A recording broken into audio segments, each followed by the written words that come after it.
जो रिकमेंडेशन होती है कि 2 मिनट्स आप स्पेंड करें, लेकिन हम लोग 2 सेकंड्स अच्छा, कोई लोग कहते हैं नाश्ते के बाद करने चाहिए, कोई लोग कहते हैं नाश्ते से पहले।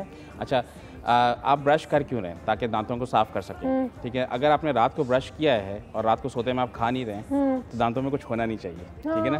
तो सुबह नाश्ता करके हाँ, नाश्ता करके ब्रश करने में कोई, बल्कि वो ज़्यादा बेहतर है, हाँ, बिल्कुल, ठीक उसी वक्त सफाई है, हो ताकि जाएगी। उसी वक्त सफाई हो जाए, बजाय इसके कि आपको रात पूरा दिन गुजारने के बाद रात को ब्रश करें, तो वो ज़्यादा बेहतर है कि ब्रश जो है नाश्ते के बाद कर लें। सर, कितने सारे सवाल हैं, मैं चाह रही हूँ कि मैं कितनी चीज़ों पर आऊँ। हमारे कॉलर की भी एक दो सवाल है गए।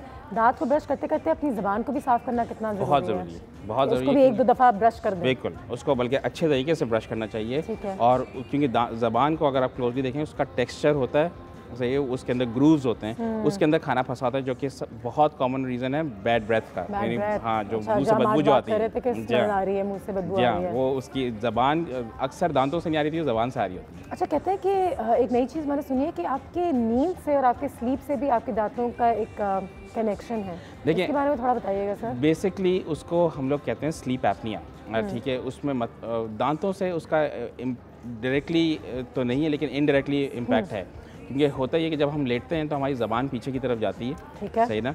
और जब वो पीछे की तरफ जाती है, उसके पास अगर जगह इनफ नहीं है तो वो पीछे की तरफ जाकर आपके एयरवे को ब्लॉक कर देती है, सही है। तो जब आप सोते में खराटे लेना शुरू कर देते हैं, वो भी एक उसका फैक्टर है, ठीक है। उसके बहुत सारे फैक्टर्स हैं, सिर्फ दांत नहीं है, उसमें बहुत सारी चीज़ें नैरोनेस हो जाती है, क्योंकि अब आप मुँह खोल के सो रहे हैं तो सारे मसल्स आपके माउथ को कंस्ट्रिक्ट कर रहे हैं, ठीक है ना। तो वो उसकी वजह से आपकी जो बोन है वो फॉर्म होती है नैरो के तौर पे, तो लोगों के दांत बाहर भी निकल आते हैं, सही ना।